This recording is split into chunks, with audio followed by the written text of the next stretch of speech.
Assalamualaikum warahmatullahi wabarakatuh. Innal hamdalillah nahmaduhu wa nasta'inuhu wa nastahdihi wa nastaghfiruh wa na'udzu billahi min shururi anfusina wa min sayyiati a'malina. من يهده الله فلا مضل له ومن يضلل فلن تجد له وليا مرشدا. أشهد أن لا إله إلا الله وحده لا شريك له وأشهد أن سيدنا محمدا عبده ورسوله ونصلي ونسلم على هذا النبي الكريم سيد المرسلين وإمام المتقين وعلى آله وأصحابه ومن تبعهم بإحسان إلى يوم الدين. أما بعد، أيها المؤمنون اتقوا الله، أوصيكم وإياي بتقوى الله فقد فاز المتقون. Muslimin dan muslimat mudah-mudahan dirahmati lagi dikasihi oleh Allah Azza wa Jalla. Yang pertama dan selama-lamanya, marilah sama-sama kita merafakkan setinggi-tinggi rasa syukur kita kehadrat Allah Azza wa Jalla, kerana masih lagi diberikan kesempatan ruang waktu untuk kita terus mengabdikan diri kita kehadrat Allah Azza wa Jalla. Dan pada hari ini kita menyambung hadis yang kedua terakhir bagi slot pembacaan kitab kita di masjid ini dengan menggunakan 50 hadis menceritakan dunia akhir zaman. Bila sebut tentang persoalan yang kita bacakan, hadis-hadis yang kita bicarakan di sini, yang kita bincangkan di sini, menunjukkan bahawasanya dunia sedang berada di penghujung, seperti mana yang telah disabdakan oleh baginda Nabi sallallahu alaihi wasallam. Maka tujuan kita baca ni tadi, satu dia untuk memberikan maklumat kepada kita sejauh mana kita telah berada di atas dunia ini dan sejauh mana dunia ini semakin menghampiri kepada saat-saat kehancuran sebelum bertemu kita semua dengan Allah Subhanahu wa taala. Yang kedua, tujuan kita membaca hadis ini adalah sebagai satu langkah waspada agar kita tidak termasuk di dalam kumpulan-kumpulan manusia yang kita baca dalam setiap hari dalam perjumpaan kita sepanjang dalam bulan Ramadan Al-Mubarak ini. Maka waspada ini ataupun langkah ihtiyat ini amat-amat perlu untuk kita ambil supaya kita tidak termasuk dalam kumpulan manusia yang disebutkan sebagai kumpulan nadamah, sebagai manusia-manusia yang menyesal apabila bertemu dengan Allah Subhanahu wa taala. Sebab manusia apabila dia kembali kepada Allah kelak, dia akan kembali, kata Nabi dalam hadis riwayat daripada Imam Tirmizi, yang disebutkan bahawasanya yuhsyarun nasu yawmal qiyamah hufatan uratan ghurlan kama khuliqu, kata Nabi sallallahu alaihi wasallam. Kita semua manusia ni yang berhimpun dalam masjid ni pada hari ni, apabila kita bertemu dengan Allah Azza wa Jalla kelak, hari ni semua daripada kita pakai pakaian yang lawa-lawa, pakaian yang berjenama, tetapi kita kembali kepada Allah esok dalam keadaan tiga perkara, kata Nabi sallallahu alaihi wasallam. Yang pertama, kita akan dikumpulkan di hadapan Allah esok dalam keadaan yang pertama sekali hufatan, dalam keadaan tak berkasut. Maknanya dalam keadaan kemewahan dunia yang kita punya selama ni kita tinggal habis dah. Sebab kita faham yatba'ul mayyita thalatha ahluhu wa maluhu wa amaluhu. Apabila mati saja kita ini akan ikut kita ke tanah perkuburan, tiga macam perkara saja. Yang tiga macam perkara itu pula fayarja'u thnani wa yabqa wahid. Yang tinggal dengan kita tu satu, yang balik tadi dua. Padahal happy bersama-sama dengan kita tadi adalah tiga macam perkara, kata Nabi. Bukan kata 3 pi tu 3-3 nanti dia pergi duduk tunggu jokoh dengan kita tu tak. Yang kata 3 pi tadi 2 balik 3-1. Wa yabqa amaluhu, yang tinggal kepada kita cumalah amal kita sepanjang kita hidup. Pasal tu yang kita duk gelut hari ni. Kita gelut mencari keredaan Allah Subhanahu wa taala, biar kita dibenci oleh sejuta umat manusia sekalipun, tetapi keredaan Allah itu yang kita dapat. Biar kita ni Allah Ta'ala gelarkan kita sebagai kumpulan, ya ayyatuhan nafsul mutmainnah irji'i ila rabbiki radiyatan mardiyah fadkhuli fi ibadi wa dkhuli jannati. Biar hatulah menjadi kalam penamat sebagai kita ni satu manusia wira kembali kepada Allah Subhanahu wa taala. Yang kedua, bukan takat hufatan, Nabi kata dalam keadaan auratan, dalam keadaan aurat kamu tadi tak ditutup langsung. Maksudnya dalam keadaan telanjang bulat kembali kepada Allah Subhanahu wa taala. Dan juga yang ketiga, dalam keadaan ghurlan kama khuliqu. Macam mana dia mula-mula main dalam keadaan tak berkhatan, maka macam itulah dia kembali kepada Allah Jalla wa'ala. Baik, masuk kepada hadis yang ke-9 pada hari ini. Dia kata bahawasanya dari Anas bin Malik radhiyallahu ta'ala anhu, katanya Rasulullah sallallahu alaihi wasallam bersabda, "Idza kana akhiruz zaman kharajan nasu ila al-hajj arba'ata asnaf salatinuhum lit-tadanzub wa aghniyauhum lit-tijarah wa fuqara'uhum lil-mas'alah wa qurra'uhum lis-sum'ah," atau kama qala Nabi sallallahu alaihi wasallam. Hari ini kita membicarakan tentang kedudukan 4 kumpulan manusia yang pergi menunaikan ibadah haji di sisi Allah Subhanahu wa taala. Nabi kata, idza kana akhiruz zaman, apabila tibanya akhir zaman nanti, kata Nabi sallallahu alaihi wasallam, akan main kepada kamu satu kumpulan umat akhir zaman itu. Kamu nak tahu tak macam mana yang kata umat akhir zaman? Ini Nabi sallallahu alaihi wasallam. Walaupun Nabi ni dia tak hidup sampai ke zaman kita, tapi apa yang akan berlaku zaman kita, zaman yang akan datang lebih daripada kita, semua Nabi sallallahu alaihi wasallam telah pun tahu dengan perkara bantuan daripada ilmu yang telah diberikan oleh Allah Azza wa Jalla. Maka di sinilah yang kita sebutkan bahawasanya kebenaran hakikat seseorang Rasul itu, bahawasanya dilantik oleh Allah, bukan dilantik menjadi diri dia sendiri. Macam mana ada orang mendakwa kata dia adalah Rasul, kata dia adalah Nabi bagi umat Melayu akhir zaman ini. Tak ada. Kalau kata dia dakwa sekalipun dia tu adalah Rasul Melayu sekalipun, maka tetap tak akan diterima bagi akidah Ahlus Sunnah wal Jamaah. Pasal apa? Pasal ni Nabi SAW bukan kata dia tahu benda yang di tengah berlaku saja. Dia tahu juga benda yang ke depan nak jadi apa tu. Hakikat daripada dulu manusia biasa, dia tak akan pernah tahu selagi mana Allah Azza wa Jalla tak menyampaikan perkara tersebut kepada dia. Allah Ta'ala tak bagi tahu perkara itu kepada dia. Allah Ta'ala tak maklumkan perkara tersebut kepada dia. Pasal itulah Allah Ta'ala pernah berfirman dalam Al-Quran bahawasanya apa yang datang daripada Nabi itu adalah semuanya wahyu daripada Allah Subhanahu wa Ta'ala. Wa ma yantiqu 'anil hawa in huwa illa wahyun yuha. Jelas kepada kita bahawasanya yang dibawa daripada sisi Nabi sallallahu alaihi wasallam bukan dia reka. Sebab ada orang kata apa? In hadza illa asatirul awwalin. Yang kata hambuk mai semua cerita ni semua asatirul awwalin. Semua cerita tok-tok nenek moyang dulu kala ni.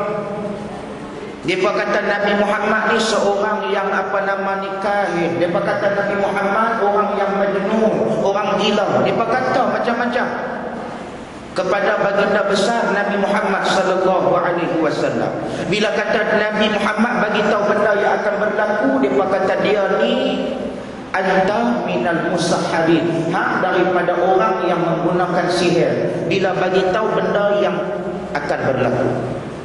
Tapi bila kata Nabi bagi tahu benda yang telah berlaku, dia kata benda ni sebenarnya tidaklah lain dan tidak bukan melainkan asatirul awwali, cerita tok-tok nenek moyang dulu kala. Semua tak kena. Tuan-tuan, hari ni ada tak jenis manusia lagu ni tuan-tuan? Kita bagi tahu apa pun tak pernah nak percaya. Kita bawa mai hatta dalam surah Al-A'raf Allah Ta'ala sebut, kalau kata hampa himpun wa hasyarna alaihim, hampa himpun siapa dia? Yang disebutkan sebagai orang-orang yang dah mati. Hampa himpun mereka ni satu tempat. Wa kallamahumul mauta, hampa panggil mereka ni yang kata orang yang dah mati ni tadi, hampa himpun mereka satu tempat, hampa suruh hamba dekat orang-orang hidup tu, hampa kata dekat mereka benda ni salah, benda ni betul. Hak orang-orang hidup akan kata apa? Yang hampa itulah salah, yang hak sebenarnya yang salah itu adalah betul, betul itu adalah salah. Mereka guna macam tu. Hak hari ni jenis manusia yang macam ni cukup berlambak hari ni tuan-tuan. Dia tak pernah nak setuju dengan apa yang Allah Ta'ala turunkan. Dia tak pernah nak setuju dengan apa yang dibawa daripada Nabi Muhammad sallallahu alaihi wasallam. Sebab tu apabila berbicara tentang soal kerasulan Nabi, Nabi ni satu manusia yang dia tak tertakluk kepada masa. Yang benda tu walaupun dia tak ada lagi sekarang, dia boleh tahu apa dia yang akan berlaku. Dengan siapa ni? Dengan izin daripada Allah Jalla wa'ala.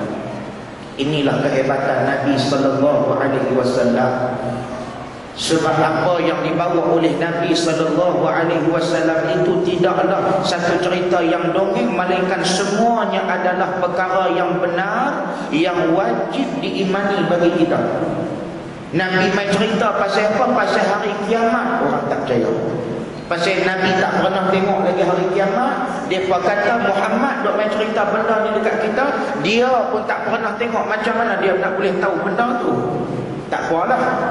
Dia bawa mai cerita umat-umat terdahulu yang telah pun berlaku. Macam mana saya selalu suka tuan-tuan balik, tuan-tuan buka dalam surah Asy-Syu'ara, dalam juzuk yang ke-19, antara surah yang banyak menceritakan tentang umat-umat terdahulu. Walaupun ada dalam surah Jathiyah, walaupun ada dalam surah-surah yang lain, dalam surah Al-An'am, walaupun ada dalam surah apa nama yang disebutkan sebagai surah Al-A'raf, ini semua ada kisah umat-umat terdahulu. Tapi kalau kata tuan-tuan nak mudah, tuan-tuan balik buka dalam surah Asy-Syu'ara juzuk yang ke-19. Allah Ta'ala bawa mai cerita umat-umat terdahulu tu, Allah Ta'ala himpun dalam surah tu secara jalan ikhtisar, secara jalan ringkasan. Allah Ta'ala buat mai kepada kita. Mula dengan kisah Nabi Allah Musa, lepas daripada tu kisah Nabi Allah Hud, lepas daripada tu kisah Nabi Allah Syu'aib, Nabi Allah Salih alaihi salam, lepas daripada tu kisah Nabi Allah Lut, akhir dengan cerita Nabi Allah Syu'aib alaihi salam yang diberikan kepada dia penduduk-penduduk Aikah, yang kita sebutkan sebagai Ashabul Aikah, penduduk-penduduk Aikah itu sendiri. Aikah ni nama bersempena dengan satu pokok yang besar.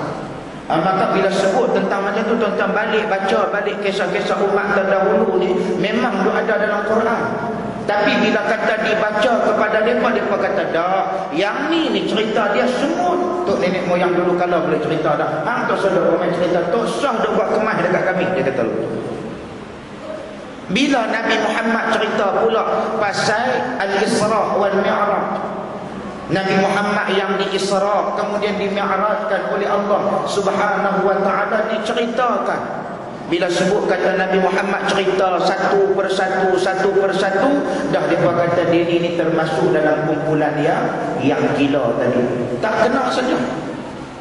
Main dengan apa dia sebagai khulasah dia, apa dia tuan-tuan, main dengan orang yang tak mau beriman, atau sudah buat apa lah. Kita rebuih lorong bagi dia minum pun muntah darah, dia tak beriman kepada Allah Subhanahu wa ta'ala.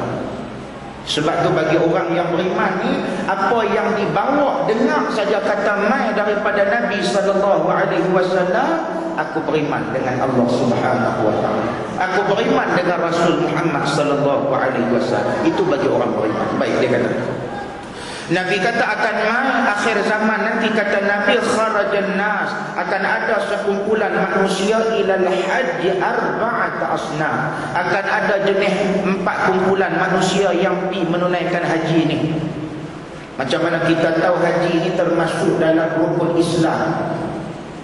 Kalau kata kita nak mengaku kata kita Islam, cuba tengok balik dalam diri kita tadi ni. Ada kadang lagi yang dikatakan menunaikan ibadah haji. Kalau kata tak ada lagi, ada usaha-usaha ke arah tu.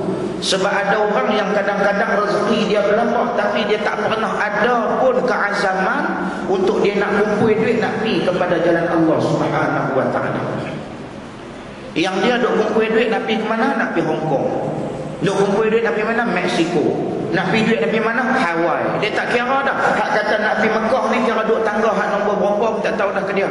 Kira kalau kata ada dalam list dia tu, kira cerita dia baguslah. Ni cerita dalam list pun tak ada. Nak abang kata teruk semua.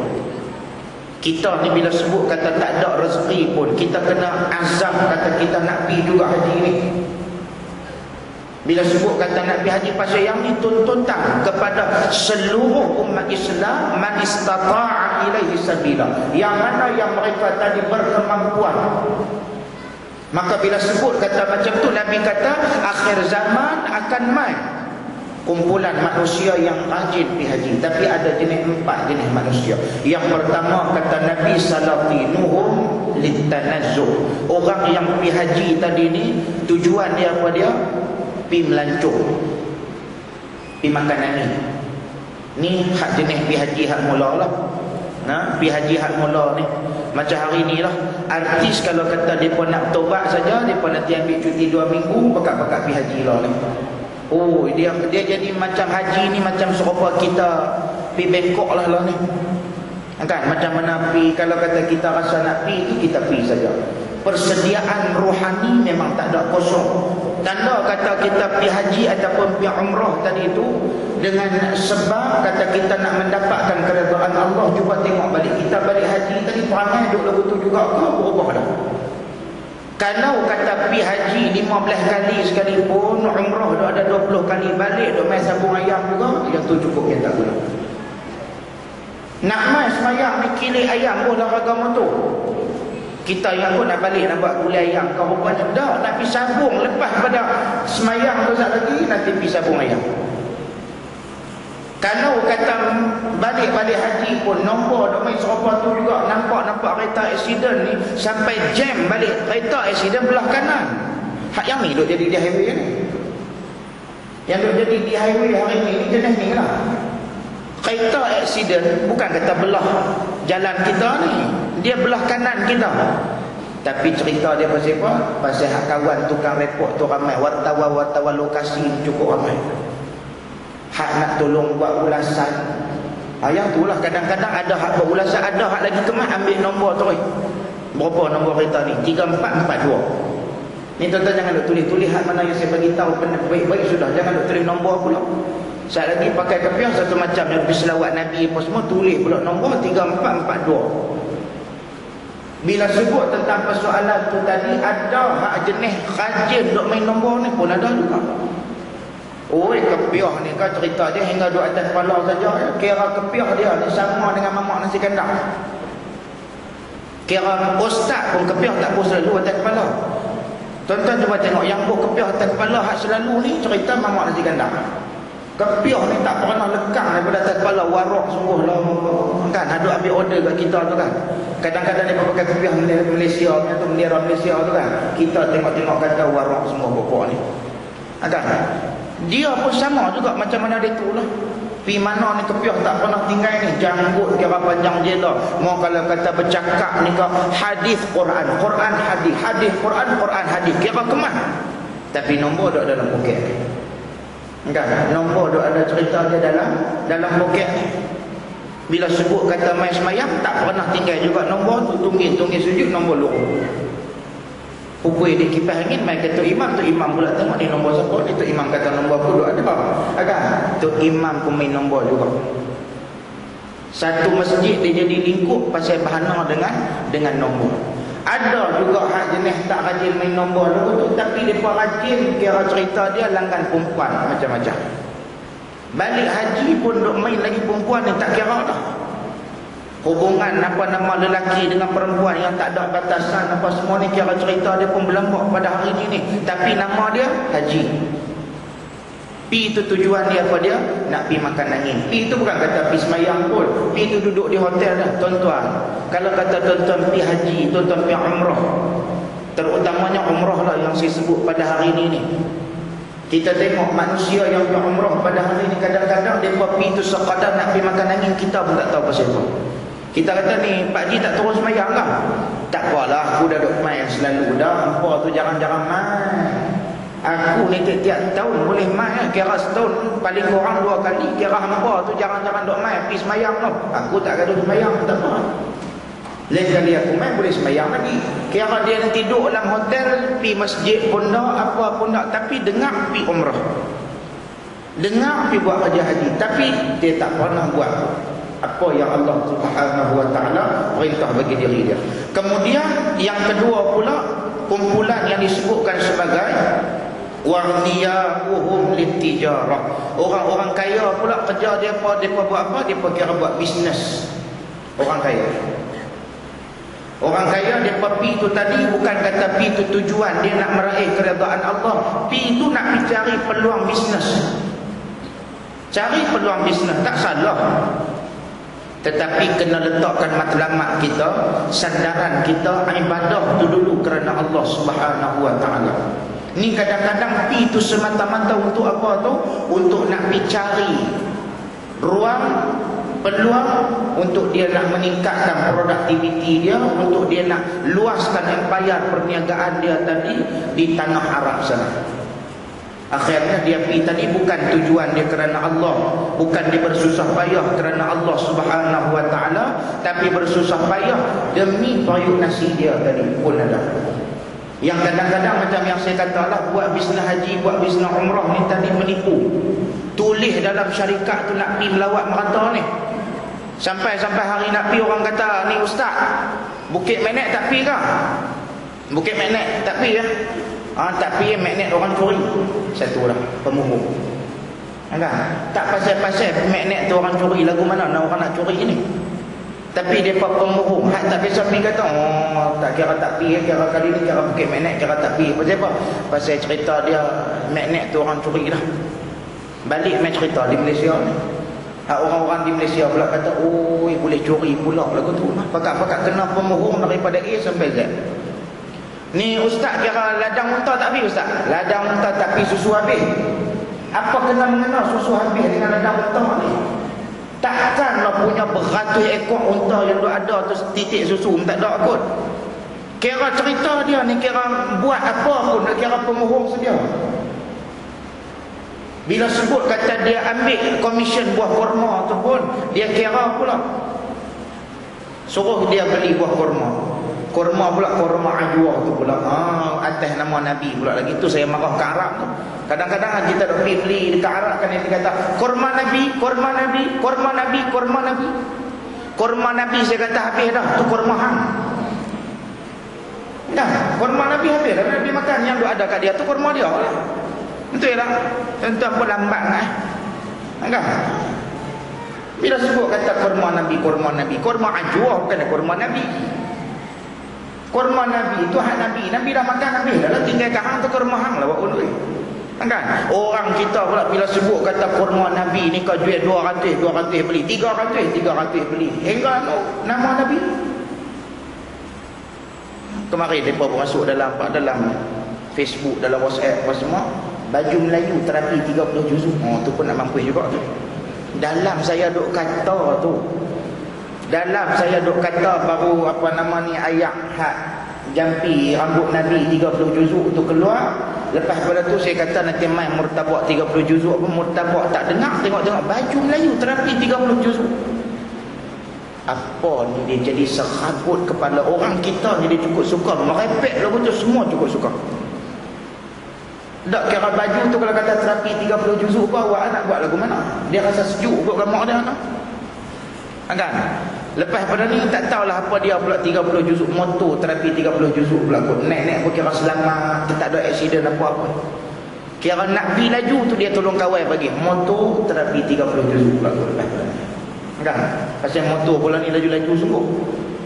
Tak ikut peraturan tu. Mungkin kalau kata kita terapi dia dengan 30 juzuk, motor tu pun boleh dia taat kepada Allah Subhanahu wa ta'ala. Merepek orang kita ni dia cukup mau lah. Tama-tama pibuh atas nama Nabi pula. Kurma Nabi, serban Nabi. Dia pun habis duit berapa ribu tak apa. Asalkan dapat mengetang hak dia kata daripada Nabi SAW. Tuan-tuan kamu, agama ni dia tak sejumut macam mana kita imagine. Agama ni dia bukan kata benda yang boleh dijadikan sebagai satu bahan suku bidu-bidu. Bukan. Hari ni yang duk bagi nampak karut ni orang-orang agama lah. Kan? Tak lama tu keluar main tasbih 30 apa nama tasbih Nabi, sejadah Nabi. Lepas pada tu apa kopiah Nabi pula. Padahal ni kopiah ni pasal tu di kitab di Mekah boleh tulis made in China. Dia tak ada made in Saudi, sebab Saudi dia tak ada pakai kopiah lagu ni. Kemplikat buat tentang cari di Mekah. Cak gajah duduk tobat lahum tak ada. Kemplikat, telekung. Lepas pada tu kopiah ni semua ni pakaian negara sia-sia saja. Saudi tak pakai, negara sia-sia memang pakai. Malaysia, Indonesia, Asia. Yang ni semua pakai kemplikat, akan kopiah, telekung. Ni tirai-tirai ni semua ni kira negara yang sia-sia saja. Kita pergi Masjidil Haram, tirai tu tak ada. Kan? Sebab tu kalau kata kita tengok pada hari ni, semua pergi bubuh melekat atas kepala Nabi ni. Tu yang kadang-kadang saya naik geram tu. Punya nak bagi larih satu-satu benda tu, dia jual nama Nabi SAW. Mudah-mudah tu.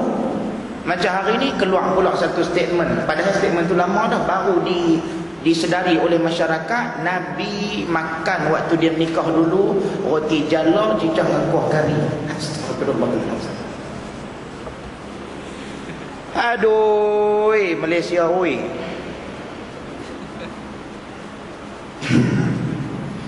Speechless. Tak tahu nak kata lagu mana ni. Keluar mai. Kok saya mohon. Saya bagi nombor telefon, saya tembak pi. Hak depa hantar mai.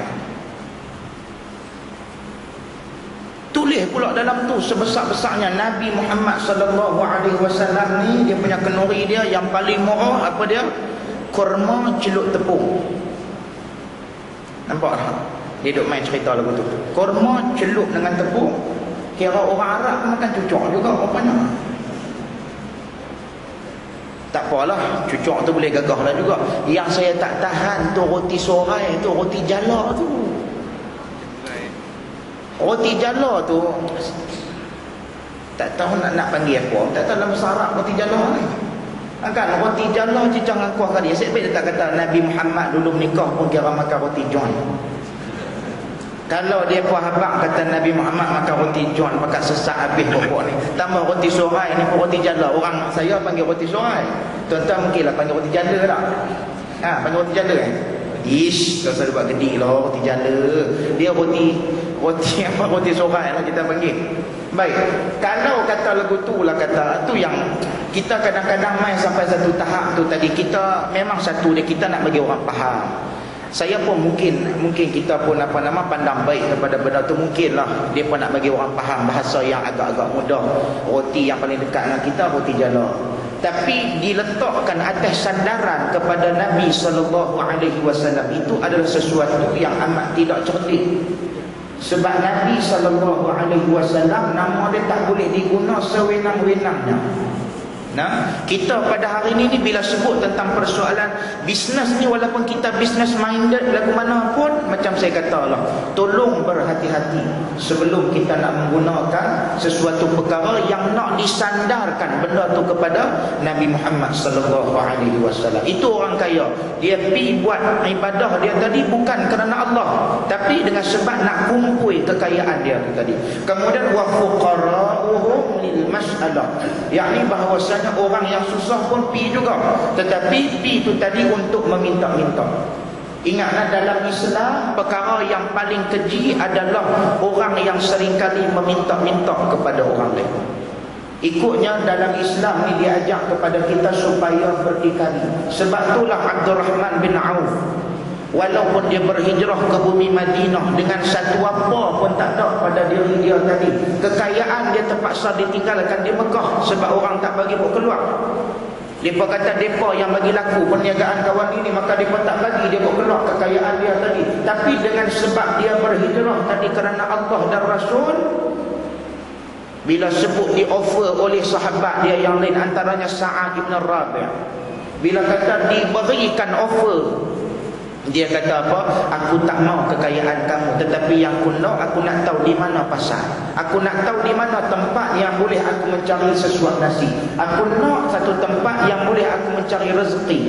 Sebab dalam Islam dianjurkan kita lebih dalam sudut berusaha. Bukan kita duduk, tunggu dan minta. Itu bukan cara Islam. Sebab tu dalam Islam, perkara yang disebutkan sebagai kita meminta-minta itu adalah satu perkara yang sangat-sangat ditegah dalam Islam. Kecuali kita diberi, tak apa kita ambil. Kita diberi lalu kita ambil perkara tersebut, tak ada jadi masalah.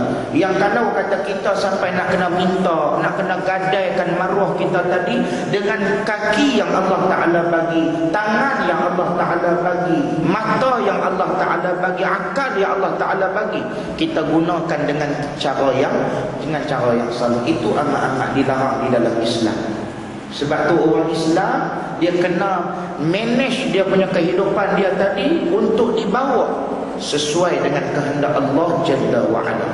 Nah, itu perkara yang kita kena tengok pada hari ini. Kemudian dia kata wa qurra'uhum lis-sum'ah, dan juga orang yang disebutkan sebagai wa qurra', orang yang membaca Quran ni, yang suara diberikan dengan suara yang lunak, dengan taranum pun hebat, dengan tajwidnya pun bagus. Orang macam ni mereka pergi haji tadi untuk apa? Dengan sebab lisum'ah, untuk dipuji-puji. Sebab bila kata kita pergi haji, contohlah kata kita ni tu imam, tak dapat title haji tu, dia berasa macam tak berapa nak cukup pada cop dia tu. Kan? Lah ni cok pula macam-macam. Kalau kata ada PJK, PKT, AMN, macam-macam lah. Dia lekat tibuh pergi habis semua maknanya segala tu. Tiba-tiba haji tu tak ada lagi. Maka dia pergi tu tadi untuk mendapatkan title, bukan untuk kerana Allah Subhanahu wa Ta'ala. Pun ada orang bisnes, orang politik pi itu masing-masing ada agenda masing-masing. Orang politik dia pi itu tadi dengan sebab apa? Nak bagi nampak kata dia tu tadi haji dan dia ni tadi Islam, supaya orang Islam boleh sokong dia. Walaupun dia melakukan pelbagai kerosakan, walaupun dia melakukan pelbagai tipuan, walaupun dia melakukan pelbagai perkara yang merosakkan nama Islam itu sendiri. Sebab tu saya kata, dalam negara Islam ramai umat Islam tetapi kurang roh Islam. Tetapi dalam negara barat kurang umat Islam tetapi tinggi roh Islam itu tadi. Kita kalau kata ada duit pergilah berjalan. Tuan-tuan orang bertanya dah semua kaya-kaya belakang. Tuan-tuan pergilah ada duit pergi berjalan. Jangan duk kira nak pergi ke apa ni Penang saja. Duk kira pergi pesta Penang Sungai Dibung. Tu tiap tahu tak ada kerja lah. Kumpul duit cuba berjalan negara orang tengok. Berjalan tu tadi dia masuk dalam perkara yang harus amar lil ibadah, harus bagi kita pergi berjalan. Dah pergi haji dah sekali sudah, tak usah dah pergi dah, pergi tempat-tempat lain pula. Pergi tengok Holland macam mana bumi dia, pergi tengok macam mana Stockholm pada hari ni dah dibenarkan azan buka speaker di luar. Bagaimana negara barat yang lain, bagaimana Denmark, bagaimana Finland, bagaimana Norway, ni semua ni negara yang duduk pada tangga teratas paling kurang korup. Bukan kurang, corruption, dia punya apa nama panggil kadar indeks dia punya apa what we call saya jangan cakap bahasa Melayu, duk cakap bahasa Inggeris tu kira kurang fluent lah bahasa Melayu dia tu kan. Rasuah kita panggil rasuah tu.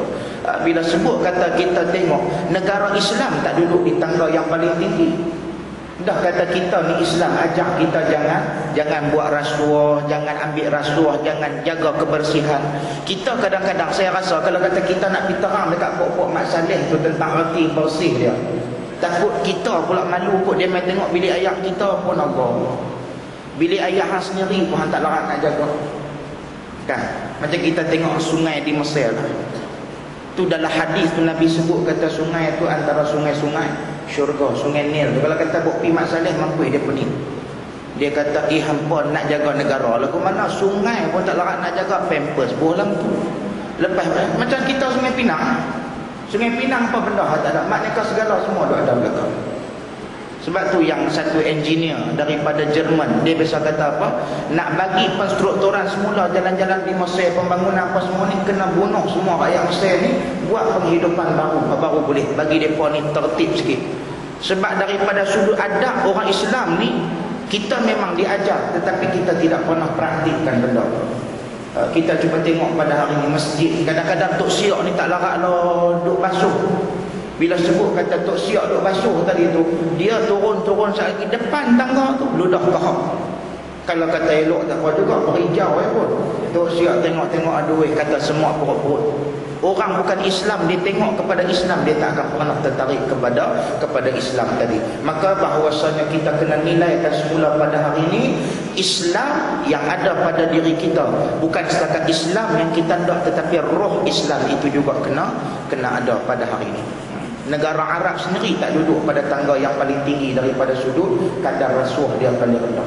Sebaliknya, negara yang paling selamat, negara yang paling kurang kadar rasuah dia adalah negara barat. Sebab apa? Sebab mereka mencuri fakta di dalam Al-Quran. Mereka mencuri daripada juzuk pengetahuan dalam Al-Quran itu seolah-olah diletakkan dalam agama mereka. Macam hari ni lah, kita tengok kes Kiki itu, yang CDM 25 tu dengan Apek tu kan.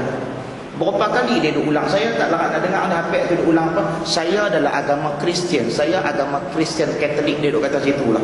Dalam agama kami, dia cuba nak masukkan juga tu unsur kata agama dia tadi mengajar tentang benda yang baik. Maknanya kalau kata orang duk nilai ke ni, maka dia pun akan mudah mengikut apa yang dia kata. Dia tetap nak pamer kata agama dia juga yang paling hebat. Sedangkan agama yang sebenar-benar hebat adalah agama Islam. Tapi siapa yang bagi lingkup agama Islam ni? Kita selaku umat Nabi Muhammad sallallahu alaihi wasallam. Sebab tu sebagai khulasah daripada hari ini, apa yang kita nak buat, dia kata kalau kata nak pergi buat haji ke, nak pergi buat umrah ke, ini sebesar-besar perkara ni. Tapi sekecil-kecil perkara pun kita kena lihat semula pada hari ini. Sejauh mana kita buat tadi betul kerana Allah Subhanahu wa taala. Hari ini kita takbir sama dengan tu imam, bunyi sama, Allahu akbar, bunyi sama. Tapi Allah Ta'ala tahu siapa yang khusyuk, siapa yang tak, siapa yang riak, siapa yang takabur, siapa sum'ah dalam waktu semayang dia tadi. Yang mana yang semayang bukan kerana Allah, Allah Ta'ala tahu. Sebab tu kita kena banyak minta ampun kepada Allah Subhanahu wa taala atas segala dosa dan salah kita selama ini. Mudah-mudahan hadis yang kita baca ni kita tak termasuk dalam kumpulan yang disebutkan oleh Nabi sallallahu alaihi wasallam. Biar kita buat tu perkara itu kecil, sikit, tapi dinilai besar di sisi Allah Subhanahu wa taala. Dan esok hari kuliah kita yang terakhir, kita akan masuk kepada bab yang kedua. Kita akan insya-Allah saya akan bacakan hadis yang ke-10 dan juga hadis yang ke-11, sebab kedua-duanya adalah termasuk dalam kedudukan hadis yang agak pendek. Mudah-mudahan memberikan manfaat kepada kita insya-Allah. Dan esok dia akan masuk kepada satu bab yang penting, iaitu Islam hanya tinggal pada nama. Tadi kita dah bincang dah yang kata roh Islam dengan orang Islam itu sendiri. Maka akhir zaman ni akan main kedudukan ni. Islam hanya tinggal kepada nama. Tapi hadis ni kalau kata kita tengok, dia ada sedikit kontroversi daripada sudut kedudukan kesahihan hadis ni.